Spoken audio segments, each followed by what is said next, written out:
Hi everyone and welcome back to my channel. Hi, how are you and how's everyone doing today? It's Thursday! I don't know about you, but after the long weekend, this has been the longest week of my life. Like, I just feel like the week just keeps on going and going and going and going. And where's the weekend? And now I don't get another long weekend. I was off for 4 days, so that's probably why I am very ready to go back to the weekend. But yeah, how's everyone doing? What did you guys do this long weekend? Let me know. So today we're doing another weird one. Is because I just wanted to, and I really like this, not the story, but like I really enjoy policies that were in place that are pretty much should have been illegal. Like I did with the last one with the orphans in Quebec. This one is kind of like that too. But yeah, how's everyone doing? If you don't know me, my name is Jordan McLean, and I'm here every Tuesday and Thursday for you to bring you guys true crimes that have happened here in Canada. And not just true crimes, just weird things that people don't know about Canada. There's true crime, there's mystery, there's weird legislation that we had. It's just weird. So yeah, today we're talking about the Alberta government who passed the Sterilization Act in 1928. So it was crazy. I love this. I wrote about it when I was in university. I was just like, this is my jam. Well, it wasn't my jam, but I just enjoyed it. So yeah, how's everyone doing? Let me know what you guys have been up to. I've been walking out and stuff because I have a wedding, and like I really believe that once you start working out, like I've done it for 3 days straight, going hard 3 days straight now. And like, I'm like already looking at myself like, oh, she's an IG model, walk with a walk, like already pumped about myself. I don't even think I lost weight, but I'm just like so pumped on me that I just think I'm super cool and now look like an IG model, even though that's not the case, but I am pumped on it. So get out there and get active because it's beautiful out and you'll feel better about yourself. So that was just a side note. Let's get into it. Let's get into the Alberta Sterilization Act of 1928. All right, so let's just jump into it. I already primed myself with the Milk Makeup Blurring. So now I'm going back in with my Doma Blend like I talked about last time. So in 1928, the government passed a Sterilization Act. There was a broad public support for legislation about this, which was passed by the United Farmers of Alberta under Premier John Edward Browley. Anyone that supported this act, you guys have messed up. Like, come on. This is another thing. Like, I talked about religion. This right now has nothing to do with religion. It has 100% to do with farmers. But I hate when people try to control other people's bodies. Like, let that person live. No one's telling you how to do your little life and what you should do with your body. So you shouldn't tell people what to do with their body. It just doesn't make sense to me that what somebody does with their body really affects your life. Like, it doesn't. So this whole act really bothered me when I was reading it. And now, especially me and what I do for a living, I work with people with disabilities. It was like, okay, people, grow up.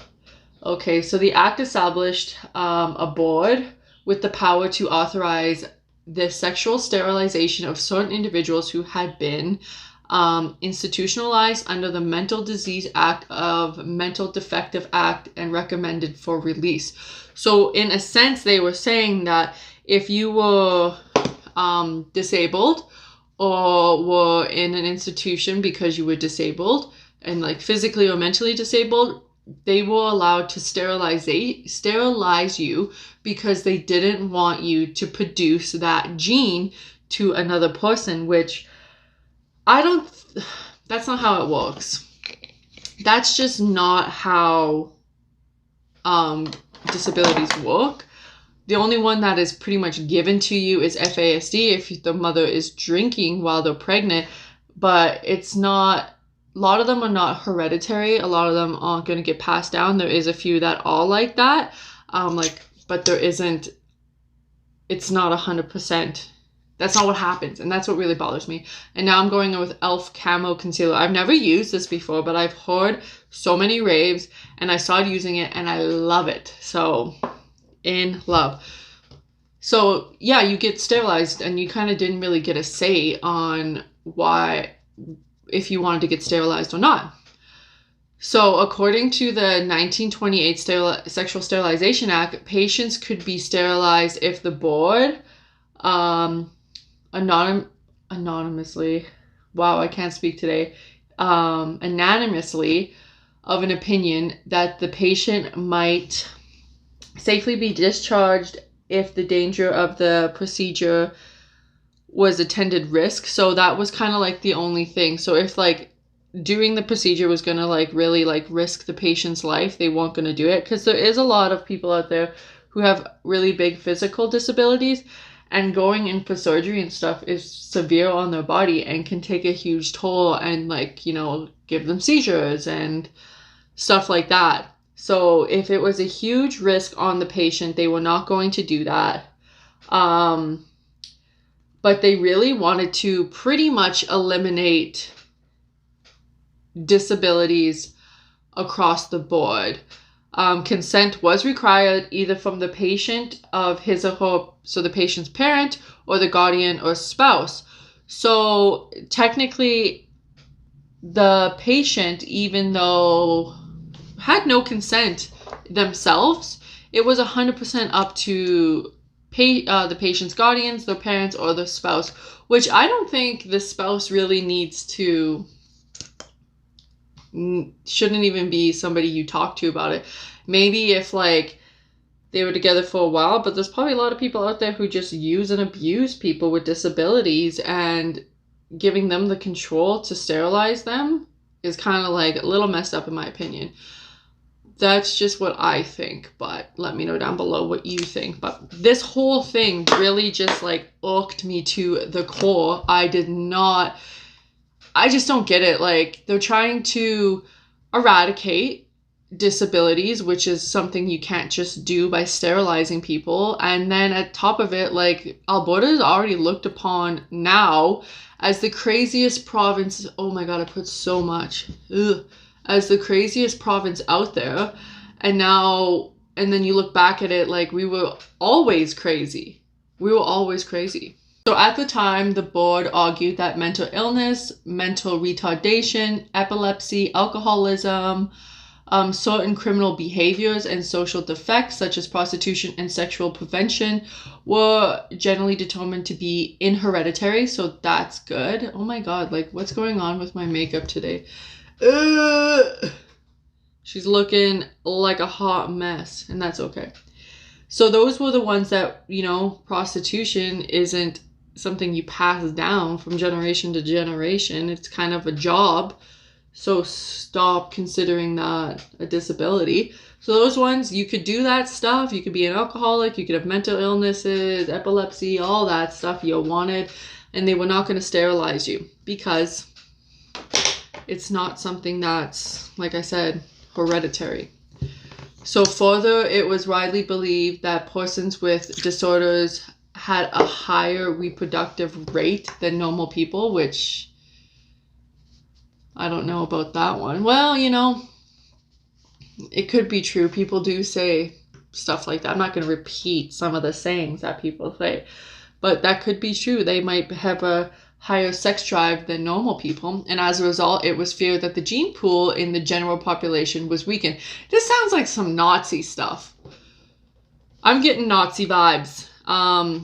If you're getting Nazi vibes, let me know, but I'm getting some Nazi vibes out of this. Like, how could you not? Like, oh, well, I'm seeing Nazi flags. That's where we were going. Like, watch Handmaid's Tale. And like, that's how I see Alberta at one point. So I'm now using the e.l.f. putty, not bronzer. Why can't I speak? Blush. So I'm going to do just like my natural everyday, not every day, but like, I've already done stuff I've never doing day to day. But I'm just going to do something kind of like casual and chill today, nothing crazy. I really liked my look on Tuesday. If you haven't seen it, go check out that video. But I was obsessed with that look, and like, I don't even know what to do now. I was like, that was so cool. I should just recreate that look, but with like different colors. So yeah, so they didn't want the population pool to be tainted with people with disabilities, which doesn't make any sense. So they're like, let's put in a law where we can sterilize these people so they can't have babies, but make it super hard for women who don't want to have babies to get their tubes tied. Because that's what we want to do. We want to control people, is what they're pretty much saying. So the Sterilization Act was first introduced into legislation, like I said, March 5th, 1972, and due to the crowded session and the unclear bill format, it was pulled from schedule. And on February 23rd, 1928, so a year later, George Hoadley, Minister of Health, reintroduced the bill with a comment regarding the growing burden of taxpayers caring for immigrants and mental disabled people. So great guy right there. Anyone that says that makes me so angry. I get pissed off really easy when people are like, I don't want to pay for somebody else. Why don't they just get a job? Like, shut up. Like, but then the minute they get EI and stuff, they're willing to use it as fast as they possibly can and not go back to work. It's just like, that makes me mad. I'm going to stop ranting. I'm telling you guys right now, this bill, when they were lucky I wasn't alive when this was going on, because damn, I would be there picketing so fast, let me tell you. So yeah, they didn't want to pay for, I don't know why immigrants were thrown in there, because like if I was an immigrant, I wouldn't be coming to Alberta, I can tell you that right now. So much controversy surrounded this bill, which it should have and never been passed. And in March 1928, the People's League to Act was formed. The league, with membership numbers of several hundreds, retained counsel and consent the Constitution, and they decided that, the bill is going to go ahead. So they did the Sexualization Act. Despite their efforts, the act was given royal assent on March of 21st, 1921. So they're like, we're going to let this go through. A lot of people were like, no. If I had a kid that was disabled, I would be like, let this person live their best life. You don't need to control their bodies.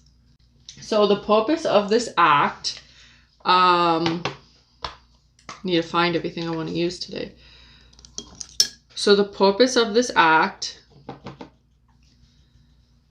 the board, when the Alberta board was formed, the board was to compose of 4 members, 2 medical practitioners nominated by the Senate of the University of Alberta and the Council of the Colleges of Physicians, and then 2 persons other than medical practitioners appointed by the governor and council. So I don't know who those people are, but they're probably just like anybody they wanted, right? Anyone who was going to help them, they were going to let be a part of this. So it didn't have to just be somebody who had a medical degree and went to school and studied for how long. It could have just been the random Joe who they wanted to do. Why did that come out black? What? That's crazy. I didn't even dip in black. I'm using Natasha Denona's, one of those palettes that only have like a couple colors in it. That's crazy how that's coming out black. Does anyone see that? Like, I'm dipping into this color right here. That doesn't make sense. Like if I just go here,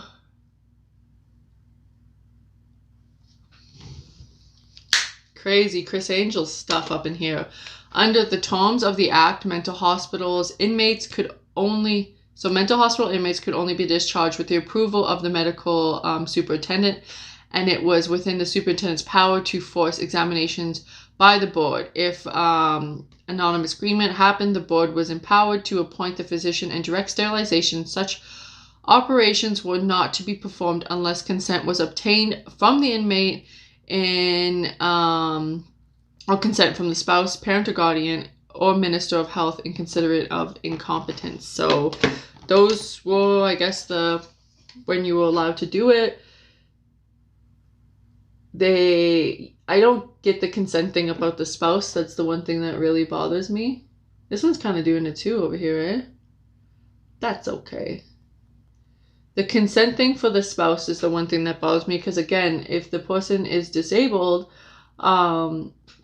again, not everyone has the best intentions for somebody who is disabled, and they might want to be like, yeah, get this person sterilized so they can have kids, so that person or that significant other can go mess around. Also made it that the act provided that no surgeon performing these type of surgeries would be fined liable civilly by the reason of the operation. So if something went horribly wrong to these individuals who were disabled and forced to be sterilized, it's not the surgeon's fault, right? Ooh, so in 1937, the act was amended, removing the need for information consent from those considering mental deficiency. According to the 1973 amendment, such person could be sterilized to prevent the transmission of a mental disability or defectancy, I can't speak again, or to avoid the risk of mental injury either to such person or to his prodigy. Similarly, psychotic patients could be sterilized to prevent the transmission of mental disease or the risk for mental injury. So another great thing, I just don't get, like, these are doctors and stuff, like, don't they know that all disabilities are passed down from generation to generation? Like, that's the thing that's like kind of blowing me out of the park. Like, they should know, but I guess it's Alberta. We don't care about facts and science and all that. We only care about what we think or what we read from our mom on Facebook. That's Alberta. Alberta's been... I live in Alberta, just so everyone knows. I know I always like make fun of it, but I live here and it's not fun right now. We're slowly, if you guys didn't know, it's supposed to be the best summer Alberta has ever had, ever. Before COVID, after COVID, with COVID, it is going to be the best summer that we have ever had. That's what our boy, chill boy Jason Kenney said. So if you didn't see that, it will be. Probably not, but that's what he says. So back to it. So they were trying to get rid of consent. They were just going to, like, you know, go sterilize whoever they wanted, whenever they wanted. So the act was amended as follows. The decision was made between psychotic person and mental deficiency person. The criteria for sterilization for both categories was no longer solely genetic. The risk of mental injury to a patient or prodigy was now included to the grounds of sterilization. So it wasn't just what they had, what type of disability they had. It could just be like, well, is there a chance that this person could get it or pass it down? Maybe we could sterilize them too while we're here. Kind of thing. And then the consent of the person to be sterilized or of the spouse, patient, guardian, or minister continued to be needed only in the cases of psychotic people. So again, if you were born with a physical disability or a mental disability, there was no consent needed. They could just do it because they wanted to, which is super cool. Super cool. So they were going for those people, and it was not until 1969, under the direction of Peter Longhead, progressive conservative and the leader of the opposition, the act was reviewed. Mr. Longhead's party intended to introduce a provincial Bill of Rights and a review of the existing legislation was directed in the effort to identify potential conflicting legislation. Mr. Longhead attacked the act on the legal and moral grounds of the Progressive Conservative Party and adopted a repeal of the act as part of the platform. So in 1996, the Alberta court rewarded approximately $740,000 in damages to Layla, I think, Mew, who had been wrongfully sterilized at the age of 14 while she was a patient at the Provincial Training School of Mental Deficiency. So that was somebody who got went to court and actually got money for it. And there's thousands out there who also, if 2,832, I think the number was, I'm not too sure, people were sterilized and they shouldn't have been, this person at least got an award for it. So hundreds of the sterilization survivors have since come forward and settled out of court in the province. So in 1972, I'm gonna try this on.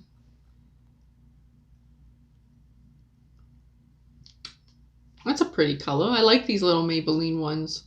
Not too crazy. So in 1972, David King, the MLA of Edmonton Highlands, successfully introduced the bill to repeal the Sexualization Act. And during the time the Sexualization Act was in effect, like I said, 4,800 cases were proposed for sterilization in the province of Alberta, of which 99% received approval. The examination of the sterilization records demonstrate that the legislation did not apply equally to all members of society. Specifically, the act was appealed to be those against the most vulnerable in society, including females, children, and unemployed persons, domestics, rural citizens, unmarried and uninstitutionalized people, Roman and Greek Catholics, and persons of the Ukrainian and Native and Métis ethnicity. So those are the people who are most likely targeted by the act, which was horrible. My neighbors are outside. Today is the day that they decide to go outside and mess around with their garden. So if you guys hear any lawnmowers or anything like that, we all know it's my neighbor right there, and I can see right into his house from where I am. He's going nuts at the garden. So the act was repealed in 1972 because it was unconstitutional. It was unconstitutional. It was against human rights. So I will come back. Well, I'm done now. This is my final look. So I'll be right back and I'll tell you my final thoughts. All right, I'm back. So yeah, no lashes today. I kind of felt like just like using my natural lashes. They are pretty long, which is super good. Yeah, so as you can tell throughout this story, I hated it. I hated every little bit of it. I hated how it was implemented. I hated the reasons why. I hated how many people they sterilized. I hated how they didn't have a say. So what did we learn was Alberta is still as crazy as it is now back then. So nothing's really changed. I honestly, like, I don't want to offend anyone, but I'm just going to say it. I can see this happening now. With the government we have in right now, I can see them doing this because they don't care. All they care about is the oil money. And if they don't have that, then they'll do anything they possibly can to make everyone else miserable. So yeah, my final thoughts is like, I'm super happy that we had a new politician come into power and they said enough's enough. We're going to get rid of this act because it's inhumane and stupid and should have never been in power in the first place, and we don't know how it even happened. So yeah, that's just how I feel. If you agree with this act, why? I would like to know why. Honestly, I like to know why other people have a different opinion on me. I know that there's going to be other people out there who have different opinions on me, and I honestly just like to listen and learn why other people have different opinions, because you're ignorant to think that you're going to go through the world where everyone's going to agree the same way that you agree, because we're not. Okay, that's just how it is. So if you do agree on this, I would really like to know why you agree on it, and let me know down below if you don't agree on it. Good job, because this should have never happened. Yeah, so those are my final thoughts. I'm glad the bill's gone, and I hope we never see anything like this ever again. Taking away someone's right to have kids due to the fact that they might have a disability is horrible. I don't get it. So yeah, let me know what you guys think. This was a little bit of a shorter video, more natural, well, not as natural, but more calm down type of look, nothing too crazy. Yeah, so let me know what you guys think down below, and let me know if you guys have any other type of weird legislation, any other type of weird stories. I was thinking of doing like a ghost story or an urban legend or something like that, or a missing person. I want to keep it different. I don't want it to just be like, and then he murdered her, like stuff like that. Like that's fun. We all love to hear about that, and I'm gonna probably do that next week. But I want to know what you guys think. What do you guys want me to do? What do you guys think that I should do next? So just let me know. Again, make sure you guys follow my socials, and if you haven't, I have my make sure you guys like and subscribe down there. There's also a little bell that if you click that, you'll be notified every time I post a video, so you won't miss one. So again, thank you guys so much for coming out every Tuesday and Thursdays and watching my videos and helping me and subscribing. It means the world to me. Thank you guys so much. So I will see you guys on Tuesday. Bye.